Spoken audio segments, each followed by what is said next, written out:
our team members, okay, he has put the aeroplane days, okay, so later on they will actually exhibit it down there as well, right? So we can always go and see, right, at the booth there. So, okay, so our project title is called Project Lifesaver towards emergency medical supplies, okay, delivery drones for inaccessible communities in Sarawak. So this is actually collaborations between the UITM and also some of our friends who are actually from the communities. They are not from the academics, all right? So basically they are actually a group of people who are actually have patience, okay, with drones. So this is how our project started. And second is Vijay Adil Sangkawi, he's also our UITM staff. The third one is Dr. Tan Cheng Siang. Dr. Tan Cheng Siang is a lecturer in the faculties, medical faculties in UNIMAS. Right, he worked a lot in terms of disease controls and so on. And Alvin Chines, okay, at the back there, right, he's the owner of one of the UAV's companies, right? And then Mr. Pong and also Geoffrey Lee, right? So we are actually a group of people who actually, the other one who actually approached UITM to start this project. So let's take a look at the first slides, okay? Okay, so we talk about health, okay? Health is supposed to be the human rights of everybody. Right, so that's why we take on these applications on medical supplies delivery as one of our projects.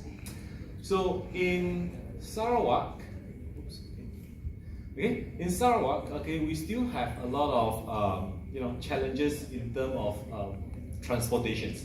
So sometimes at the emergency where we need to send some medicals at the rural area, it is currently still a big challenge. Right? So some place you might say that, okay, we might actually stand by helicopter, but the problem is the area is too small, the helicopter cannot land. Then you want to stand by car, there's no road sometimes, you have to wait for the boat. You want to travel by boat, sometimes cannot, it's low tide now, there's no water, you cannot travel by boat at the moment. So you have to wait. Alright, so this is where we actually come up with this initiative that, okay, now drone is very cheap, so why not we use drone to fly? So these are the statistics published in the recent conference. Okay, at the front, 14 December, okay, by the Glen Mary's hospitals. These are the statistics. So you can see that, okay, the data that we have here is, the last one is only one can be accessed by air. The rest is still good. Tar rod is not bad, okay. Logging rod, yeah, if you have to travel by 4-wheel drive, otherwise your wheel will be trapped in the mud. Yeah, okay, rivers, like what I said, you have to wait for high tide, low tides, right?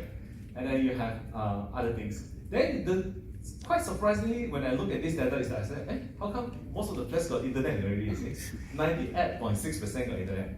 So that means that at emergency, okay, for example, like let's say got snake bite, okay, they can take a picture of the snake. They can send to you, say that, okay, this snake bite me, send me the anti-venom.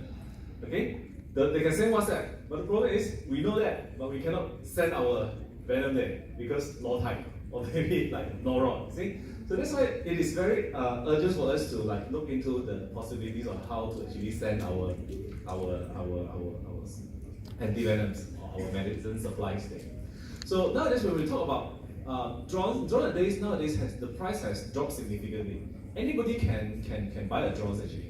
Now you can buy a tablet like 300, but that one of course like for very short range. But even for the drone that you see there, alright, you might think that it's very expensive, but actually like, if you just buy the kit only, it just costs you a few hundred ringgit. Alright, to save a life, I think like a few hundred ringgit is quite reasonable.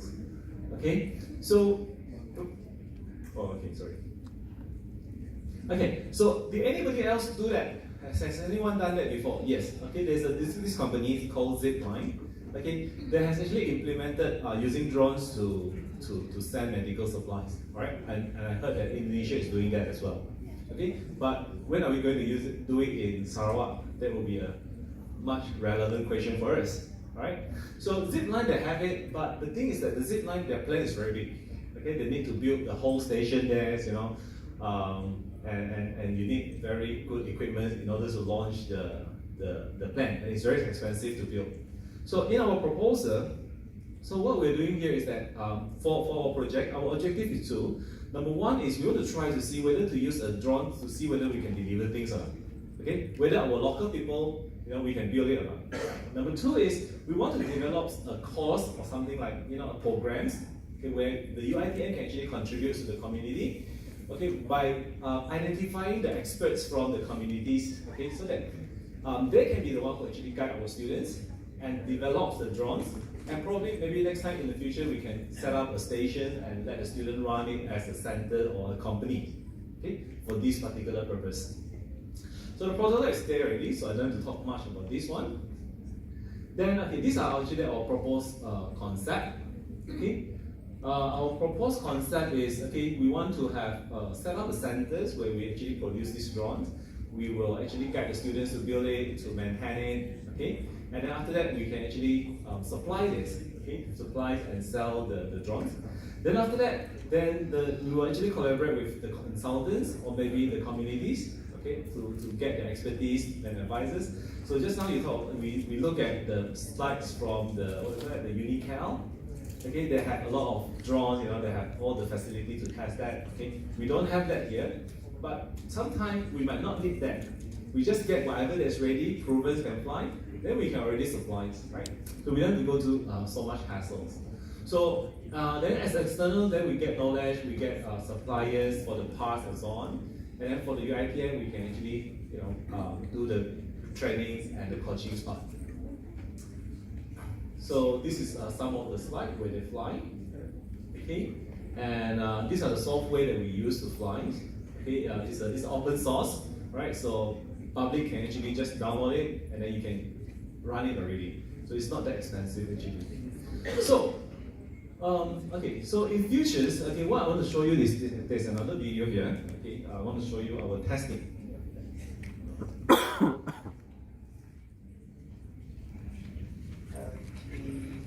Let's see. This one. Sorry, full screen.